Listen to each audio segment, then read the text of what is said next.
bien, en esta mañana vamos a comenzar nuestra escuela dominical. Seamos bienvenidos a esta reunión, a este día, a las instrucciones que hemos de recibir en la palabra del Señor. En esta mañana nos corresponde el tema la mayordomía cristiana. Durante las últimas 10 semanas, con algunos periodos de pausa, nosotros hemos estado estudiando una variedad de diferentes disciplinas espirituales. Todas ellas están expuestas en las Escrituras.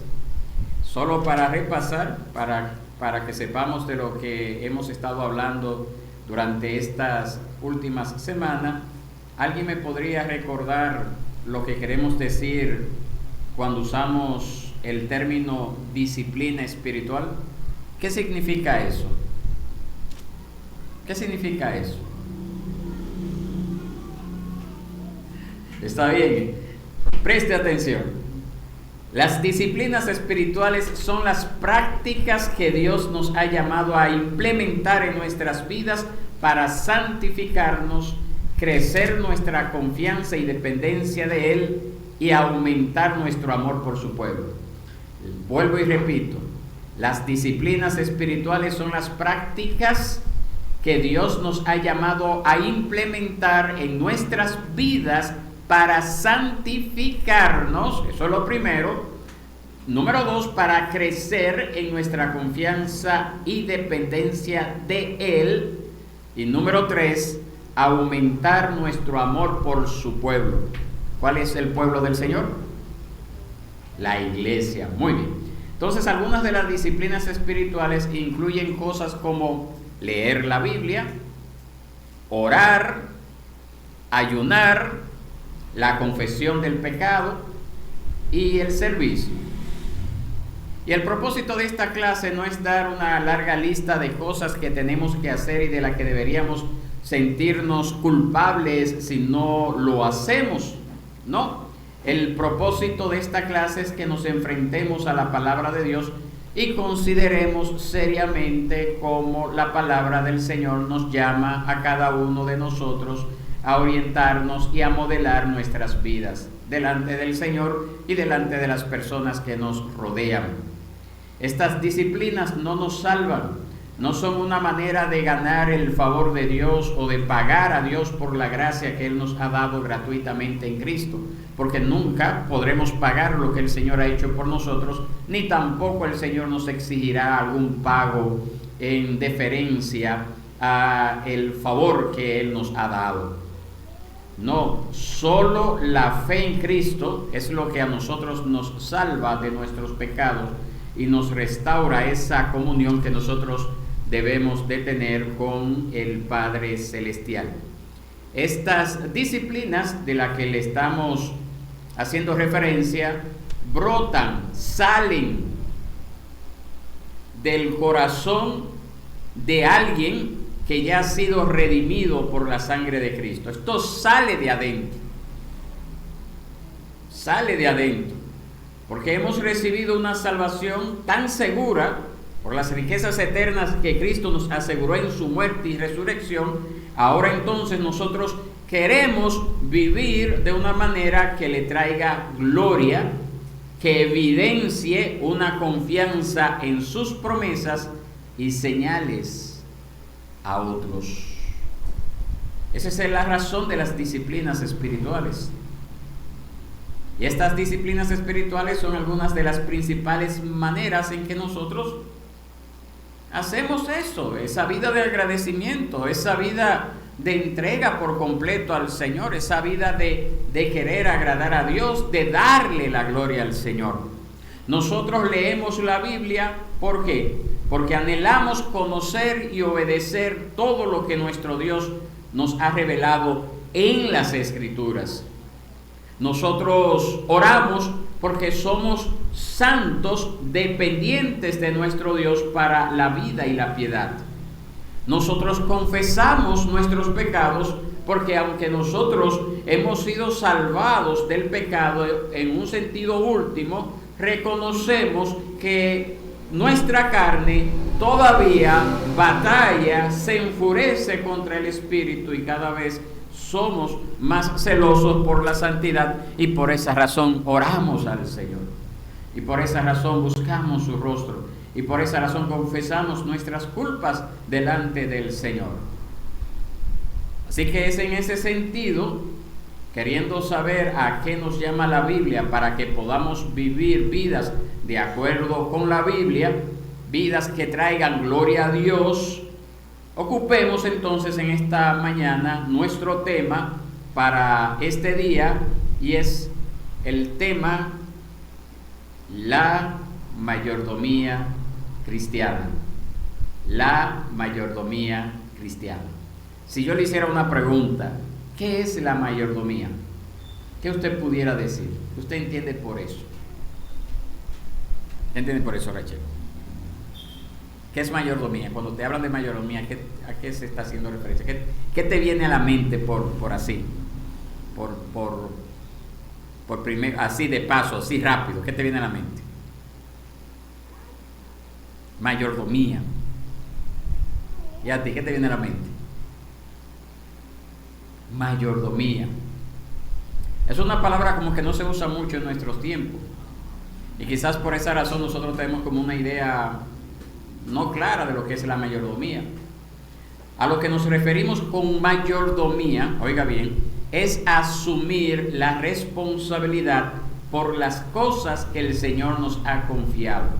Eso es mayordomía, asumir la responsabilidad por las cosas que el Señor nos ha confiado. Es ser fiel con esas cosas que el Señor nos ha confiado. Un mayordomo es una persona que administra la propiedad de otra persona, alguien que se ocupa de algo, un cuidador, un administrador. Cuando a usted le ponen a cargo de las cosas de alguien más, ¿cómo usted la maneja? La maneja, me imagino, que con cuidado,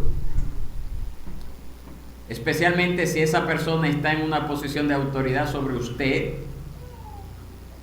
Se va a preocupar de que todo funcione bien, ¿verdad que sí? Si no lo hace así, entonces es un sinvergüenza esa persona. Y yo creo que ninguno de nosotros somos sinvergüenza, ¿verdad que no? No. Entonces, como cristianos, entendemos que en un sentido muy real, todo lo que nosotros tenemos nos ha sido dado por Dios. Todo, absolutamente todo. Si usted busca en su Biblia, y yo quiero invitarle a que aproveche este momento y lo busque, Salmo 24.1, ¿qué nos dice? Salmo 24.1. El primero que lo tenga, lo puede leer.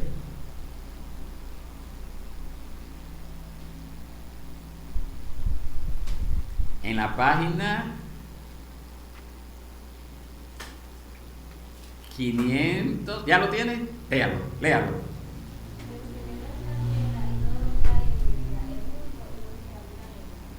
Del Señor es la tierra y todo lo que hay en ella, el mundo y los que en él habitan. En otras palabras, Dios es dueño de todo lo que poseemos y ahora nos llama a usar sabiamente, fielmente, los dones que el Señor nos ha dado para su gloria, para la gloria del Señor. Entonces nosotros cuando hablamos de mayordomía podemos hablar con relación a muchas cosas. La mayordomía de nuestro tiempo, la mayordomía de nuestra manera de hablar, la mayordomía de nuestras relaciones. Todo eso son tipos de mayordomía. Pero en esta mañana, como no tenemos así tiempo para desarrollar cada uno al detalle, yo quiero hablarles en esta mañana de la mayordomía en relación con el dinero. La mayordomía en relación con el dinero. Y la razón es sencilla. La Biblia deja en claro que la forma en que nosotros usamos nuestro dinero es una ventana a nuestra verdadera devoción, nuestra verdadera lealtad. La forma en que usamos nuestro dinero refleja hacia quién estamos trayendo gloria y honra. Mateo capítulo 6. Usted lo puede leer conmigo. Mateo capítulo 6, verso 19, nos dice de la siguiente forma, 19 en adelante.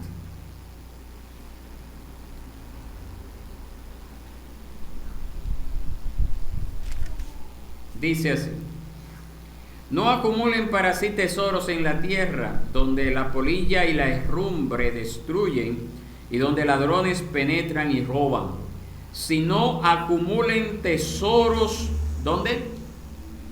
En el cielo, donde ni la polilla ni la herrumbre destruyen, y donde ladrones no penetran ni roban, porque donde esté tu tesoro, allí estará también tu corazón. ¿Qué valoras? Bueno, una de las maneras de decirlo, estos versos, sugeriría mirar en qué estamos utilizando nuestros dineros, nuestros recursos. Mirar cómo nos administramos, cómo están nuestros estados en el banco, nuestros estados bancarios, cómo están nuestros estados de la tarjeta de crédito. ¿Qué estamos haciendo con nuestro dinero? Y esa es una pregunta que nos molesta a todos, de una forma u otra. Y que quiero en esta mañana entonces que nosotros pasemos los siguientes minutos recordándonos a nosotros mismos, cada uno nosotros mismos, de las Escrituras, cómo deberíamos estar pensando en ser buenos administradores de nuestras finanzas. Y en esta mañana vamos a hacerlo considerando 10 principios del dar del Nuevo Testamento. 10 principios del dar. Vamos a verlo en esta mañana. Principio número, y ahí con eso terminamos. Con el número 10 terminamos. Principio número 1. Dios es... ¿Qué fue lo que dije? Con el número 10 terminamos. Dios es dueño de nuestro dinero. Eso es el número 1. Dios es dueño de nuestro dinero. Ageo 2.8. Ageo 2.8 nos dice: mía es la plata y mío es el oro, declara el Señor de los ejércitos. ¿Quién es que está hablando allí? Jehová Dios, ¿verdad? Muchos de nosotros trabajamos arduamente para obtener nuestros pagos. Pasamos largas horas de labores para tratar de salir adelante. Pero, y claro, si no hiciéramos el trabajo no tendríamos el dinero que tenemos, eso está claro. Pero lo que más nos llama la atención en las Escrituras es que nos revelan algunas verdades profundas, nos revelan una imagen más grande de lo que real y efectivamente es el dinero. Y esa verdad y esa imagen más profunda es que detrás de todo lo que hacemos, de todo lo que trabajamos, de todo lo que logramos, está un Dios soberano. Podemos rastrear todo lo que tenemos de vuelta al Señor. Todo a fin de cuentas es del Señor. Solamente somos administradores de los recursos que Dios nos ha dado. Nosotros no somos propietarios. Todo le pertenece al Señor.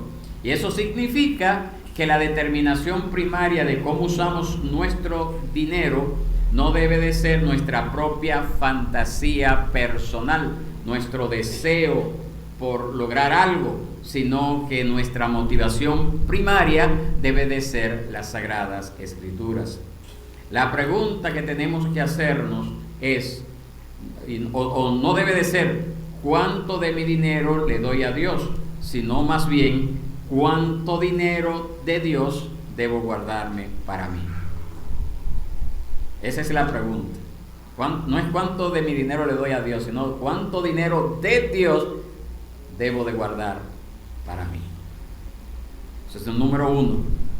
Número 2, dar es un acto de adoración. es un acto de adoración. Pablo, escribiendo en Filipenses capítulo 4, específicamente en el versículo 18, él dijo de la siguiente forma.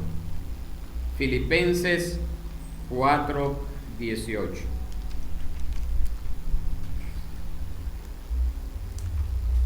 Mire cómo dice.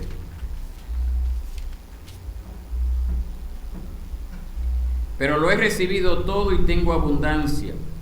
Estoy bien abastecido, habiendo recibido de Epafrodito lo que han enviado, fragante aroma, sacrificio aceptable, agradable a Dios.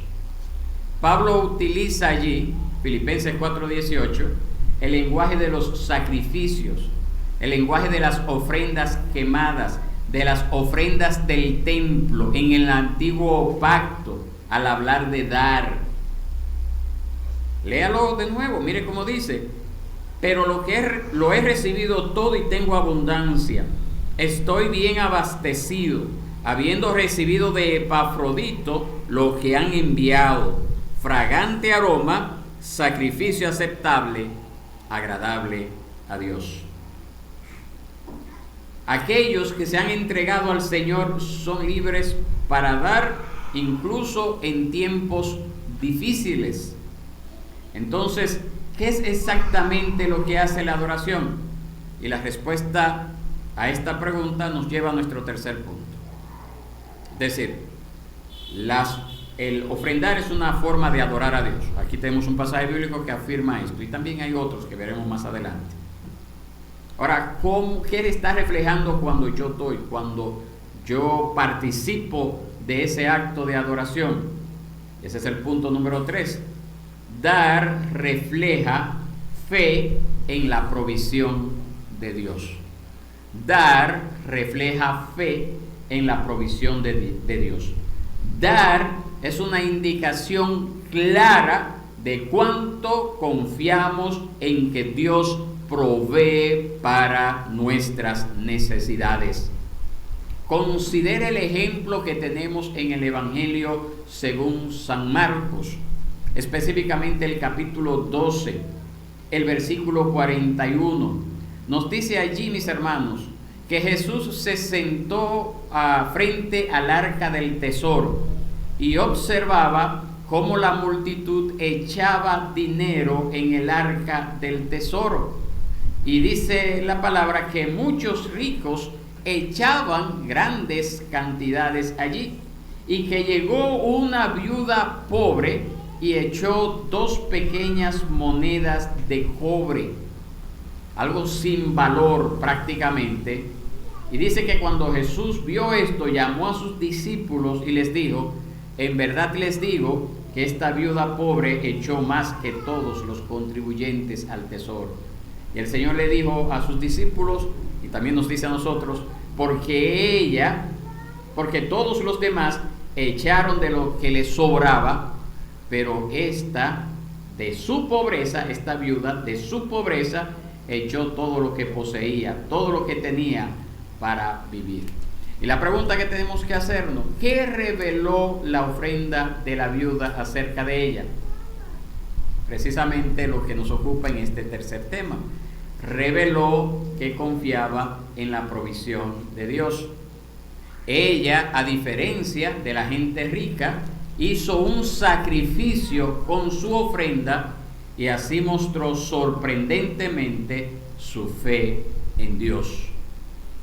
Cuando damos, mis hermanos, cuando dejamos ir nuestro dinero en el alfolí de la ofrenda, estamos presentando nuestro pasaporte de un reino celestial, mostrando que nuestra esperanza no está en última instancia en este mundo o las riquezas que podamos obtener de este mundo, sino en el Dios del universo. Eso es lo que estamos diciendo. Eso es lo que estamos diciendo. Ahora, una de las principales razones por la que no damos, yo creo, es que tememos a lo que nos deparará el futuro. Tememos al futuro. No sabemos lo que sucederá mañana. Y así que sentimos la necesidad de acumular Y al hacerlo, estamos esencialmente diciendo que nuestra seguridad está en nuestro dinero y no en Dios. Eso es lo que estamos diciendo. Necesito acumular, no puedo dar porque yo no sé qué va a ser de mí mañana, entonces necesito ese dinero para mañana, para las adversidades de mañana. Y ahí está el problema. Número 4. Nuestras ofrendas deben de ser sacrificial y generosa. Nuestras ofrendas deben de ser sacrificial y generosa. Nosotros vemos esto tipificado en el libro de Segunda de Corintios, cuando Pablo escribe sobre los cristianos macedonios. Él escribe en Segunda de Corintios 8, desde el verso 1 en adelante. Mire cómo dice el apóstol. Segunda de Corintios 8, 1 en adelante. Ahora, hermanos, les damos a conocer la gracia de Dios que ha sido dada en las iglesias de Macedonia. Pues en medio de una gran prueba de aflicción, abundó su gozo, y su profunda pobreza sobreabundó en la riqueza de su liberalidad. Porque yo testifico que según sus posibilidades y aún más allá de sus posibilidades, dieron de su propia voluntad, suplicándonos con muchos ruegos el privilegio de participar en el sostenimiento de los santos. Y esto no como lo habíamos esperado, sino que primeramente se dieron a sí mismos al Señor y luego a nosotros por la voluntad de Dios. Fin de la cita. Entonces ahí nosotros podemos ver, subraya ese pasaje bíblico. Ahí podemos ver como la viuda mencionada en Marcos, estos cristianos macedonios no eran ricos, porque lo dice allí, sino que ellos dieron generosamente, sacrificialmente. Y debemos de entender que dar no es sacrificial a menos que sea un sacrificio, valga la redundancia. ¿Verdad que sí? Dar no es sacrificial a menos que sea un sacrificio.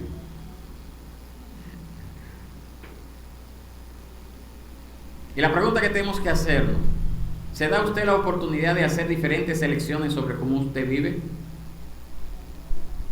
El sacrificio viene con un costo y nos hace a nosotros renunciar o retrasar las cosas que queremos por el bien de dar para el reino de Dios.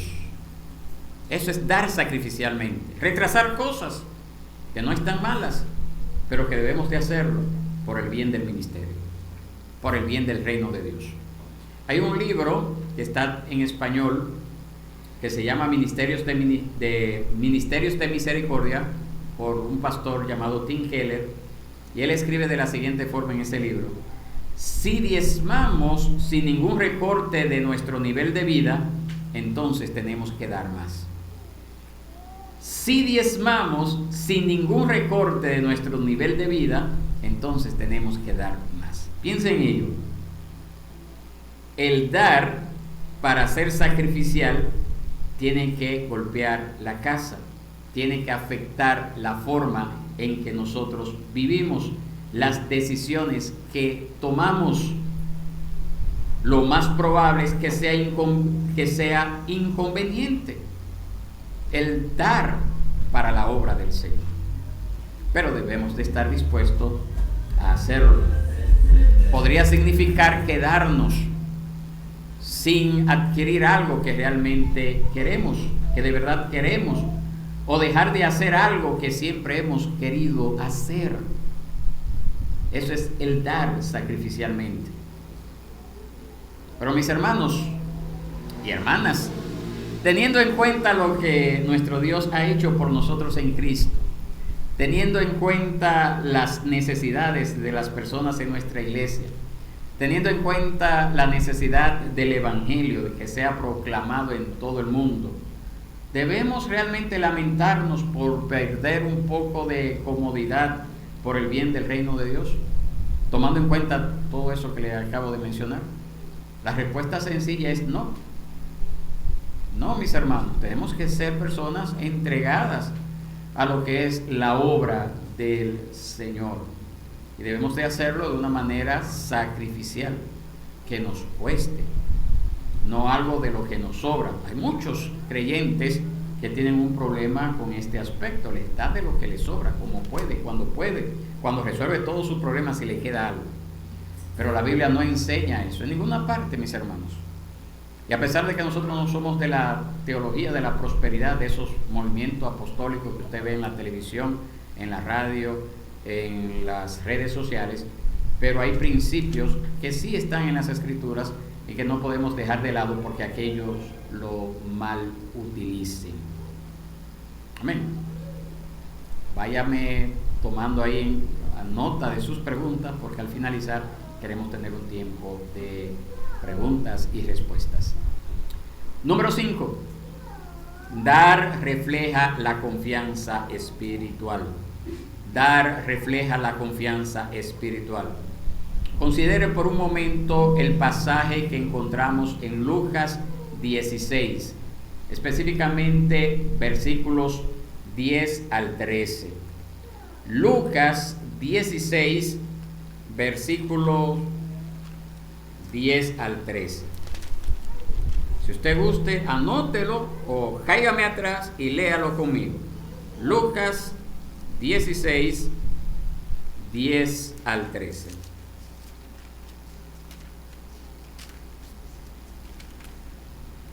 Dice así: el que es fiel en lo muy poco, es fiel también en lo mucho. Y el que es injusto en lo muy poco, también es injusto en lo mucho. Por tanto, si no han sido fieles en el uso de las riquezas injustas, ¿quién les confiará las riquezas verdaderas? Y si no han sido fieles en el uso de lo ajeno, ¿quién les dará lo que es de ustedes? Ningún siervo puede servir a dos señores, porque o aborrecerá a uno y amará al otro, o se apegará a uno y despreciará al otro. No pueden servir a Dios y a las riquezas. Fin de la cita. Nuestro uso del dinero es una manera primaria de evaluar nuestra relación con Cristo. Primaria, no la única. El uso del dinero. ¿Qué dicen nuestros estados bancarios y estados de cuenta? ¿Qué dicen en qué gastamos nuestro dinero sobre nosotros? Ellos dicen eso, la forma en que gastamos nuestro dinero, más sobre nosotros que sobre cualquier otra cosa de nosotros. ¿En qué utilizamos el dinero?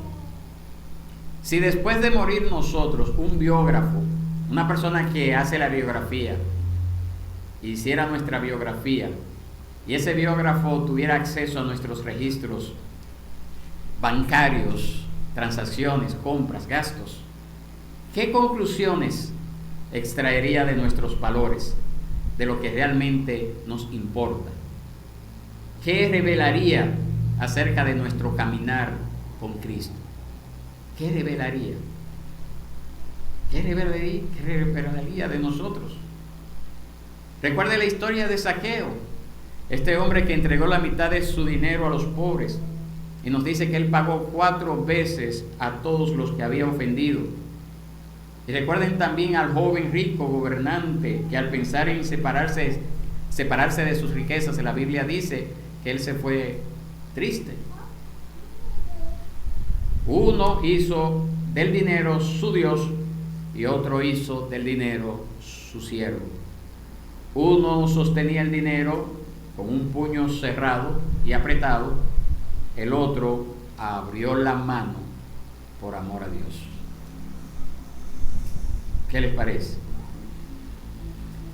Número 6. El dar cristiano se hace con amor, no por legalismo.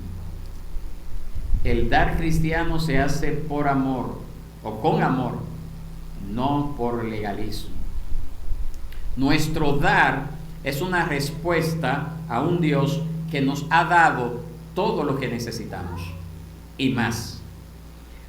Damos no en un intento de comprar el amor de Dios, como si Dios fuera un agente en la frontera con el que estamos tratando de casarnos para entrar en la tierra prometida.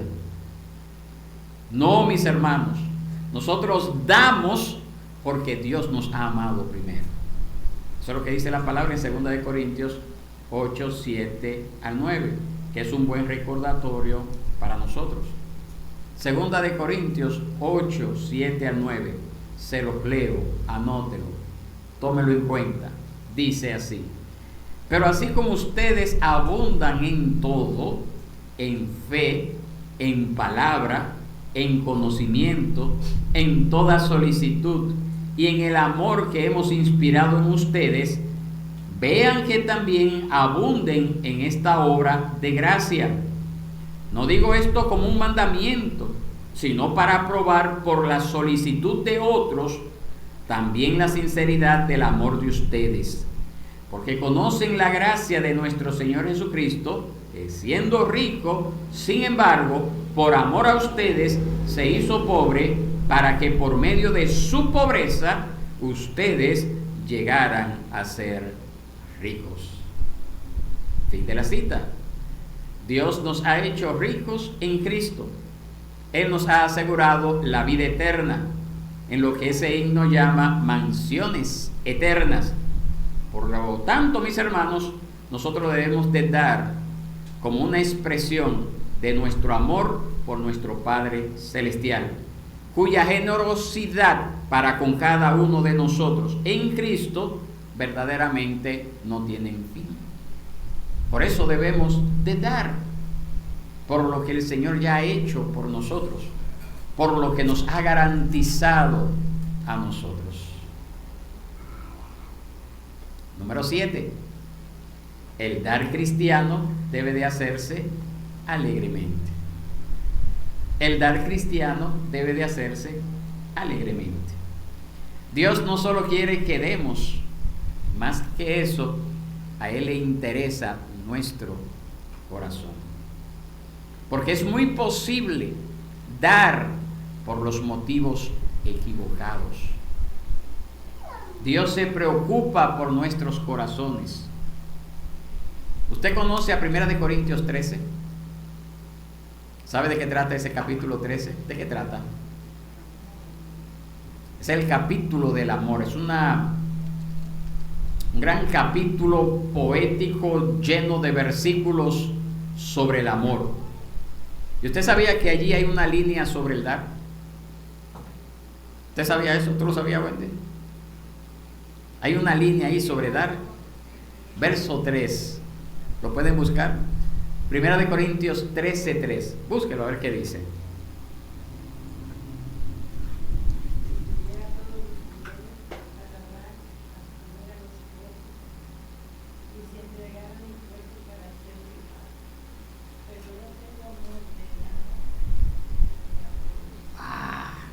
Y si diera todos mis bienes para dar de comer a los pobres, y si entregara mi cuerpo para ser quemado, pero no tengo amor, de nada me aprovecha. De acuerdo con ese versículo, mis hermanos, en realidad usted puede dar una tremenda cantidad de dinero, pero si el dinero no es dado con un corazón lleno de amor a Dios, a la iglesia, al evangelio, entonces realmente usted no gana nada. Amor a Dios, a la iglesia, al evangelio. Usted no gana nada si usted no lo da con ese amor. 2 Corintios 9:7 nos da más información sobre cómo Dios quiere que demos. 2 Corintios 9:7 nos dice que cada uno dé como propuso en su corazón, no de mala gana ni por obligación, porque Dios ama al que da con alegría. ¿Oyó?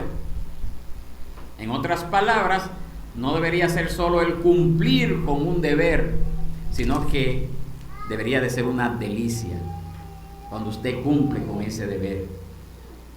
Debe de ser como ese anillo que yo le di a Wendy cuando nos comprometimos, que todavía aquí sigue, ¿ves? El de Wendy yo no sé qué le pasó. Se le perdió, pues. 20 y pico de años sigue así. Mire, salió bueno porque todavía brilla. Así que tiene oro. Con esa alegría, ¿verdad? Y yo estuve dispuesto a dar ese anillo. Yo estaba asumiendo un compromiso, pero lo daba con amor. Y todavía estaría dispuesto a darlo, así que no te preocupes. Si tenemos que salirlo a buscar, lo buscamos ahorita. Debe de ser así, mis hermanos, con alegría, con amor, con libertad, no como cuando usted va a pagar la factura de la luz. No debe de ser así, mis hermanos. No, yo tengo que pagar la luz porque si no me la cortan. No, usted no da así para la obra del Señor. Nunca debe de hacerlo así. Nunca debe de hacerlo así. Dios quiere que nosotros disfrutemos al dar. Una pregunta, porque eso pudiera darse el caso. Cuando nosotros, el dar es algo que nos cuesta hacerlo alegremente, ¿qué podemos hacer para contrarrestar esa disposición de nuestro corazón? ¿Qué debemos de hacer? Cuando tenemos que dar para la obra, pero me cuesta, me duele, no quiero hacerlo, no lo hago con amor, ¿qué usted debería de hacer? ¿Ah? Orar, exactamente, es clamar al Señor. Mira, aquí está esta ofrenda, Señor, quita de mí todo egoísmo, toda forma de endiosar el dinero. Ayúdame a depender de ti, a confiar en tus promesas. Tú has prometido que tú vas a suplir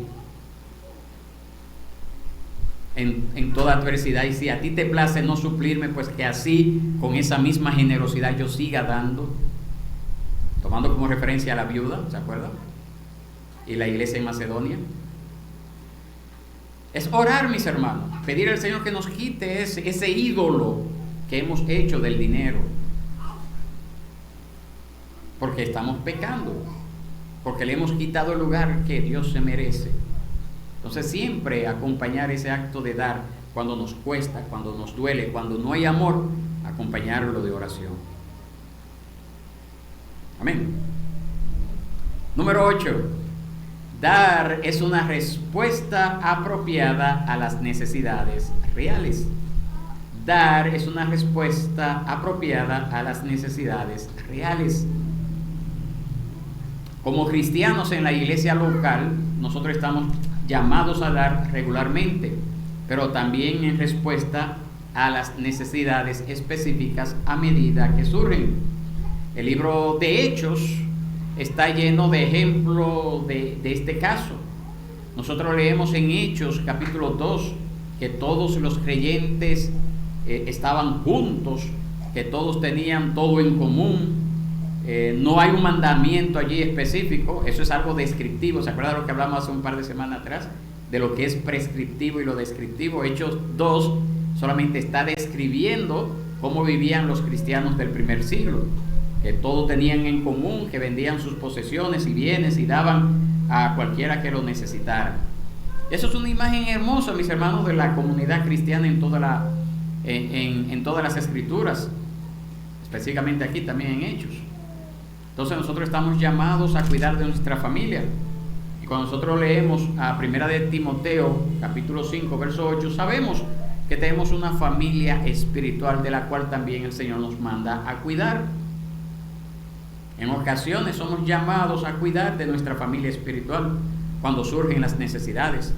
Nosotros debemos de mantener nuestros ojos abiertos para las necesidades específicas que podamos cubrir como iglesia, y debemos de ser lo suficientemente humildes como para abrirnos a otros sobre nuestras propias necesidades si estamos también atravesando un momento difícil.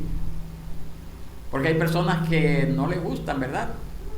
Decir, bueno, yo estoy pasando por esta situación, yo necesito que ustedes me ayuden a orar, y si me ayudan de otra forma también es bueno, es necesario hacerlo. Es necesario también expresar nuestras necesidades para orar en primera instancia, pero también hasta donde nosotros podamos como iglesia suplir a esas necesidades y hacerlo de una forma tal que tanto demos como recibamos como parte de la familia de la fe, que somos nosotros, la iglesia local. Número 9, el dar debe de ser planificado y sistemático. El dar debe de ser planificado y sistemático. Esto es algo que nosotros hemos visto durante todas estas lecciones que hemos estudiado en los últimos domingos en la escuela dominical. Todo, la oración debe de ser algo que practicamos de manera sistemática, la lectura de la palabra debe ser algo sistemático, el ayuno, la confesión de nuestros pecados y también el dar. Necesitamos ser intencionales acerca de estas disciplinas espirituales. Nosotros necesitamos tener un plan para todo. Hay que tener un plan. Tenemos que estar organizados bajo un plan que priorice las cosas de Dios. Y el dar también debe de ser planificado. Y Pablo hace un llamado al respecto, un fuerte argumento para esto, que nosotros encontramos en 1 Corintios 16. Si usted gusta, léalo conmigo o tome nota. 1 Corintios capítulo 16. Mire lo que dice, desde el verso 1 en adelante.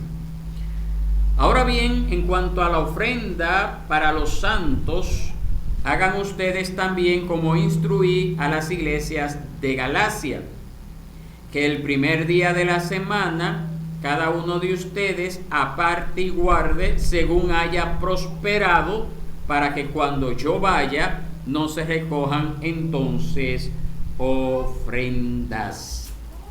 Note lo que él dice: cada uno de ustedes debe de hacer esto.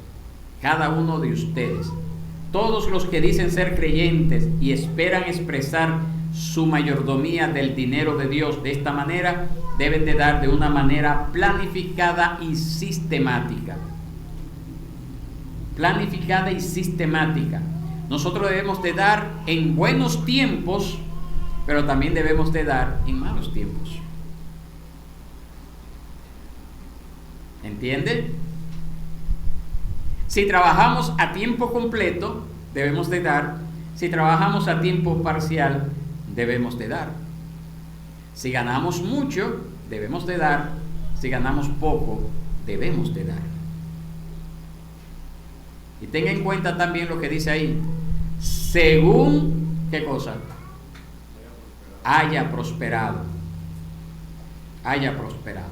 Nosotros creemos que dar un diezmo del 10% es un buen lugar para comenzar, pero no significa necesariamente que hemos cumplido la voluntad de Dios cuando damos el 10% y ya allí quedó.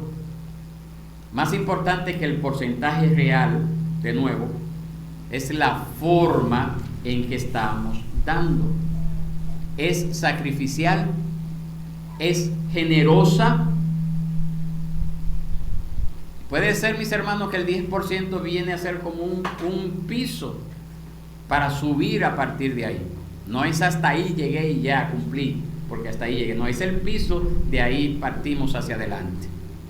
Hay muchas personas que asumen que el diezmo era algo del Antiguo Testamento y que por lo tanto ya no hay que dar el diezmo. Pero yo siempre he visto que las personas que asumen este principio lo asumen por el hecho de que no quieren dar el 10%. Nunca, nunca, en el tiempo que tengo conociendo al Señor, esa persona que dice, eso era del Antiguo Testamento, nunca lo hace porque va a dar el 15 o va a dar el 20. No lo hace por eso, lo hace porque no quiere llegar al 10. Pero cuando nosotros leemos el Antiguo Testamento, el Señor le pedía a la nación de Israel, no era el 10. Si usted suma, si usted lee al Éxodo, al Levítico, al libro de Números, usted se dará cuenta que había una serie de ofrendas que había que ser llevada durante el año, y sumada durante todo el año, el pueblo de Israel tenía que dar en promedio casi un 30% de sus ingresos. Tenía que dar el 10 para comenzar, pero después había esta ofrenda, esto, aquello, lo otro. Súmelo, casi el 30%. Es decir, que cuando el Señor le pedía a esta nación, le estaba pidiendo de verdad. No era de juego, no era relajando. Y era obligatorio. Nosotros estamos en el tiempo de la gracia, y como hemos recibido una mayor iluminación de lo que recibieron los israelitas en su tiempo, entonces nosotros debemos de ser generosos en dar, teniendo como un piso el 10%. ¿Qué le parece? Número 10. Ser generoso trae como resultado abundante bendición. Ser generoso trae como resultado abundante bendición. Ustedes saben que el evangelio de la prosperidad, el falso evangelio de la prosperidad, es una distorsión demoníaca de la verdad del evangelio, porque totalmente lo tuercen, porque busca hacerle ver a los seguidores de esos apóstatas de que la voluntad de Dios es hacer a cada cristiano rico y sano aquí y ahora, y sabemos que no todos van a ser ricos, nunca lo fueron en toda la historia del cristianismo, nunca todo el mundo ha sido rico, nunca todo el mundo ha sido sano. Es una enseñanza popular, gana muchos adeptos porque le abre los ojos de la ambición a las personas y por eso van allá, pero es una enseñanza falsa.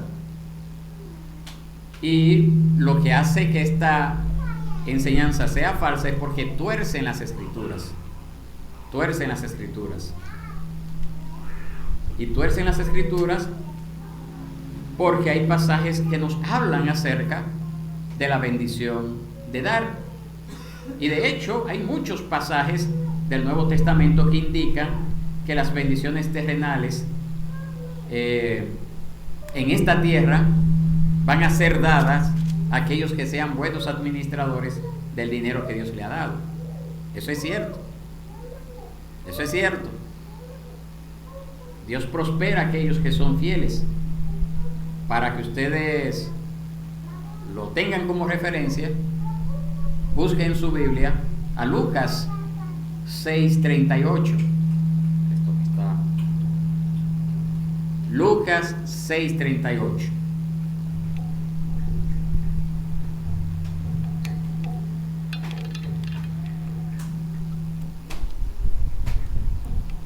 ¿Qué nos dice? Den y les será dado, medida buena, apretada, remecida y rebosante, vaciarán en sus regazos, porque con la medida con que midan se les volverá a medir. Ahora, ¿qué es lo que nos enseña eso, mis hermanos? En primer lugar, nosotros debemos de entender que esto no significa que nosotros podamos ver el fruto inmediatamente cuando damos. Ni siquiera significa ese pasaje bíblico que nosotros veremos fruto de este lado del cielo, de este lado de la eternidad. Pero sí significa que Dios derrama bendiciones en el tiempo y en formas que nunca podremos saber en esta vida. No se equivoquen, mis hermanos. La mayoría de las bendiciones de Dios por el dar vendrán en la vida eterna, vendrán en la próxima vida. Pero usted debe de tener la seguridad de que vendrán, porque cuando nosotros somos buenos administradores de lo que Dios nos ha dado, entonces estamos acumulando tesoros. ¿Dónde? En el cielo. Hechos 20:35 nos dice que el Señor dijo que es más bienaventurado dar, ¿qué cosa? Que recibir. Entonces hagámoslo con ese espíritu de generosidad, agradecimiento y tomando como referencia de que todo lo que tenemos en esta tierra nos ha sido dado por el Señor y que lo único que estamos haciendo es diciéndole al Señor: gracias por lo que tú me has dado, Gracias, Señor, porque me has dado para que yo también pueda bendecir a otros que están en condiciones más deprimidas que la que yo estoy. Gracias, Señor, porque también en medio de mi pobreza yo puedo dar abundantemente para ti, porque entiendo que así como tú te diste y enviaste a tu Hijo a morir en mi lugar, así yo también debo de darme completamente a ti y a tu obra. ¿Qué le parece? ¿Estaremos dispuestos a hacerlo así? Que el Señor bendiga ese esfuerzo.